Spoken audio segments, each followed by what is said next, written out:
People say sky is limit, and for us, sky is just the beginning. We are from the team of KalamSat, and I am Yagna Sai, the lead technologist of the team, doing my final year aerospace engineering. Hi, I'm Vinay Bhardwaj. I'm the structural engineer of our team, and I'm doing my third year aerospace engineering. And as you all know, right from schooling, expectations and pressure on us is really high. For what? Yes, to get into the most premier colleges.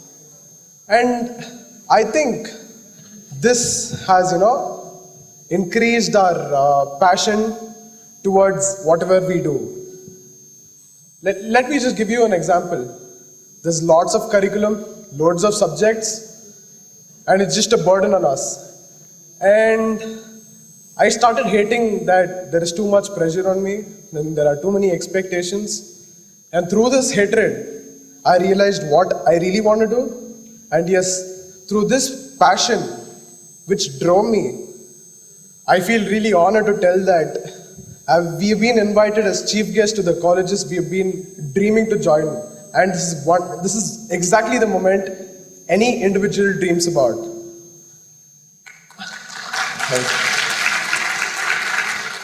Yeah. Talking about this expectations and pressures, it's obviously right from schooling. Like we are from the high school, people nowadays it's too much actually to getting into the IITs and this pressures actually. And for this pressures which we had been, which personally I have been through, I'm really grateful that I didn't have that much pressure in my schooling. I'm from a small town where literally I haven't seen planes.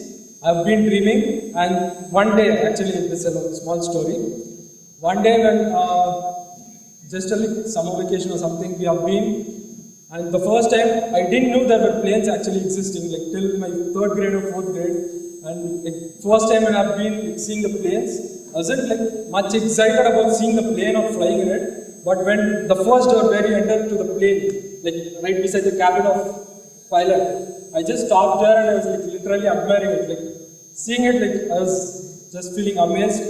And throughout that flight where I've been reaching to my destination, I was just imagining how this creation, how beautiful is this, and how this could have been done actually. And then that's where I started dreaming of my passion and started to do my work related to, not until to the high school, but I'm really grateful that I don't say my parents are not educated, but that thing, sorry?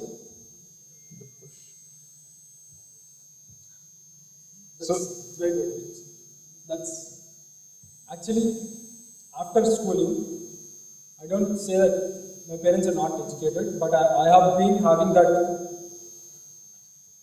freedom of doing what I have. There were no limits, there are no expectations on me actually, they're not as they are not that educated. And so I have been free, and so knowing no bounds, actually I say that word because I didn't even know that, as I said before, there are I didn't know about planes.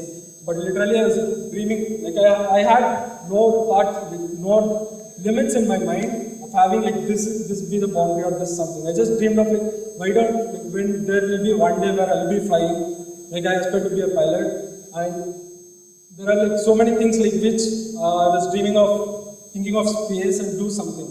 And after this schooling, I've been into this same struggles, and after that, when we started my college, and there was as common how people feel when the engineering college starts, and by the time they're doing I'm in my final year engineering, if I wouldn't have got that chance of one particular point in my life where I can say that's a new turn, some other brilliant thing which happened in my life, that is in our college we had this trip to NASA, and where I have been actually taken to NASA, and that's the breaking point of my life, I can say. I've been chosen for the team, and generally you can say ideas can be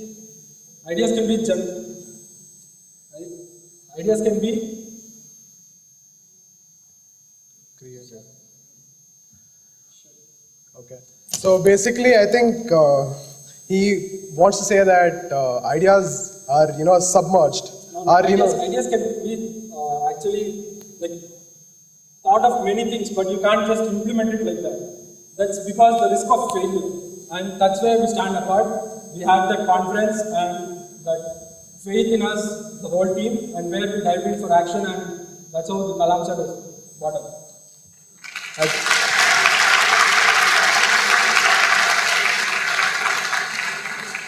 So I see this guy coming, coming up with no pressure, but I've been through pressure since my schooling days. Let me brief you up. I've been studying in JSS Public School in Bangalore. So I've been part of JSS, yes. So if you want me to tell the full form of JSS, let me tell you, it's Jagadguru Sri Shivratri Shri Swami Public School. So yes. So JSS is more into nerd production. What do you say? No comments, is it? All right. Actually, I've been through this spiritual institution, which is, given me the proper basic foundation towards whatever I am right now. And I feel really honored. And as we come to this part where, we have done KalamSat, which is the lightest satellite in the world, which is just 64 grams, including the payload and the ballast. And the dimension of the particular satellite is just 3.8 centimeter into 3.8 into 3.8 centimeter. That is just basically a small 4 centimeter cube satellite. As you all know, space is really, really expensive. So we thought, okay, how can we make it economical? You all know the materials used are costly metals and as well as heavy metals. So we thought, why can't we compensate the frame by making something light and economical? And this is where we came up with the idea, why can't we use reinforced carbon fiber polymer? That was the material used. Okay, I think this is too technical. Okay. So let me just show you a video. What's that?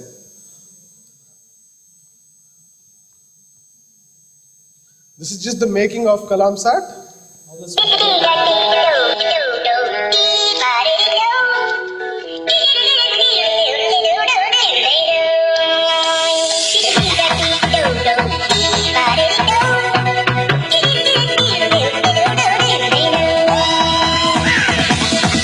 Here we go.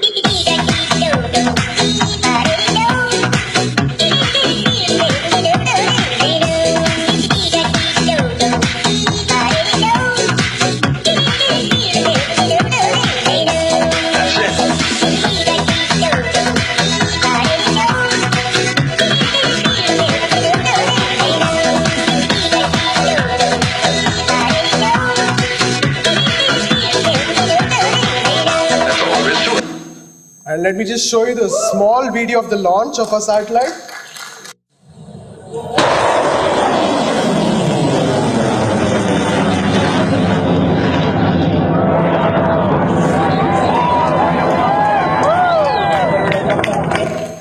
So let me just brief it out to you. This is a parabolic flight where we don't make any cause of space junk in space. That is basically a debris fallen out on space. And yes, due to the increase in debris, the future launches might be abrupted.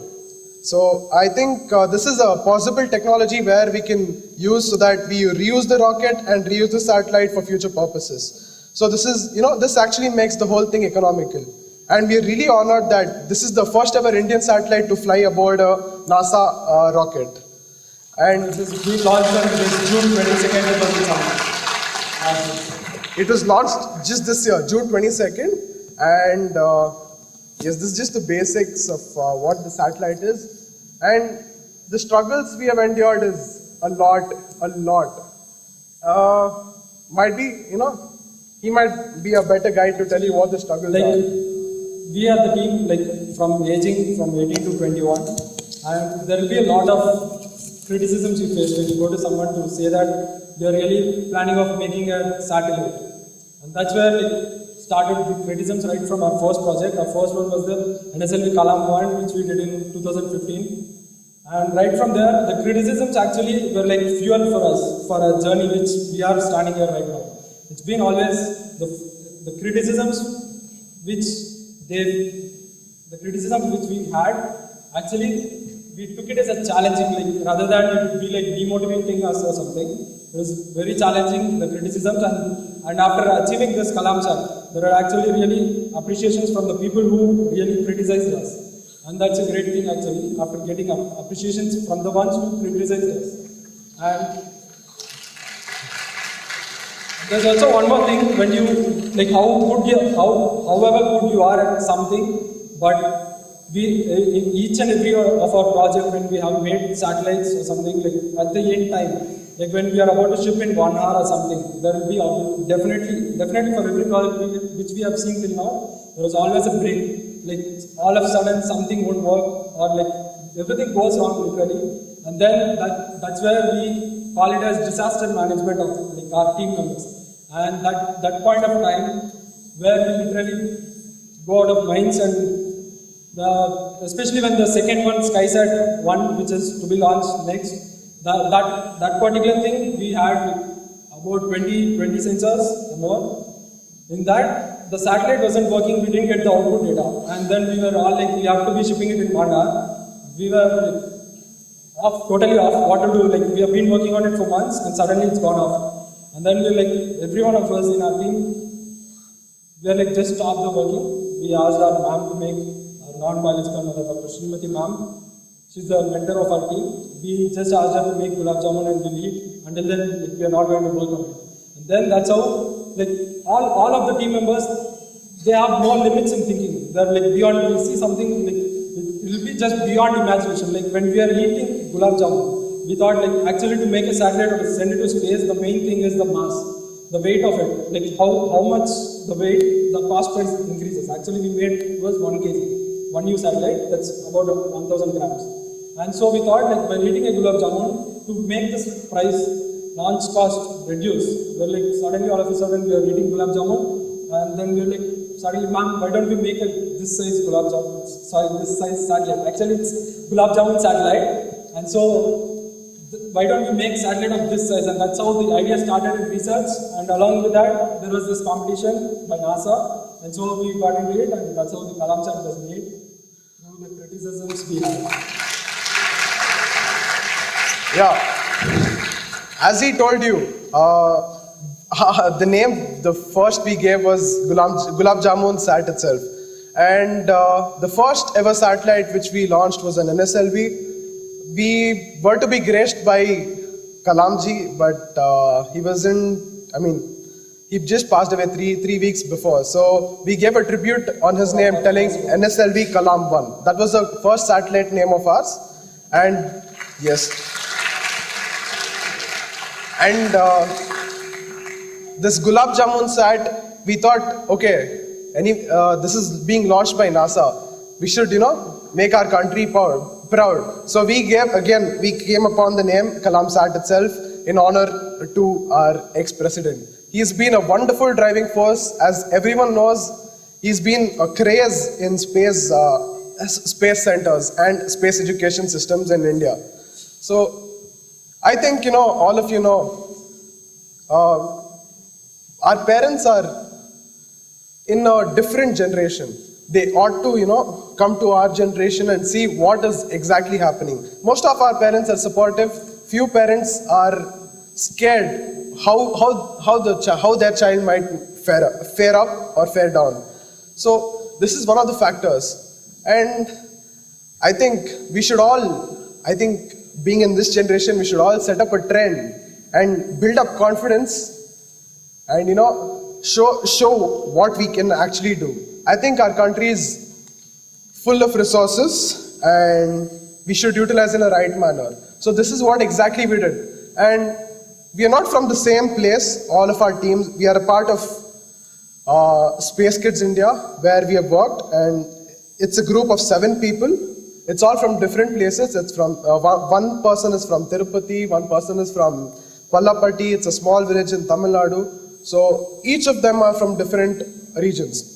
And we all united to one cause, and we didn't have any boundaries. And the day I got this topic, no bounds from JSSATE, we just felt so happy that our motto synced with whatever we had to speak, and we are really honored of being a part of this. And we would love, I mean, your crowd is amazing. You definitely need an applause.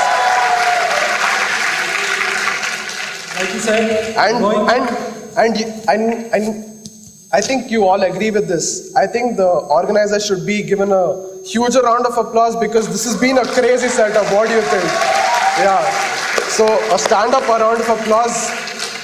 We've been here, we've been driving through, and recently we've got into this mega contest called as Google Lunar X Prize, where we are going to the moon and we are going to land the lightest spacecraft on the moon. And the lander name, what we have given is from our mythology, you must say. And you must be knowing about Pushpaka Vimana. And that's the name of our lander. So we have named our lander as Pushpaka Vimana in honor of our country. And they're really appreciative to whatever we are doing. I think we deserve, we hope that you guys support us in our future missions. And it's been wonderful coming here. It's an honor coming here. Love you all, guys. Thanks a lot. Thanks. Thank you so much. Before finishing it off, like when we started, we didn't, literally, each one of us didn't know what we would be doing in life. And this contest, what we spoke just now, it started when we were in 7th grade or 6th grade. We didn't even know about it. And that's what I'm thinking to say, you should have no bounds to your thoughts or anything, whatever you do, just follow your passion and reach to that. Thank you. Thanks.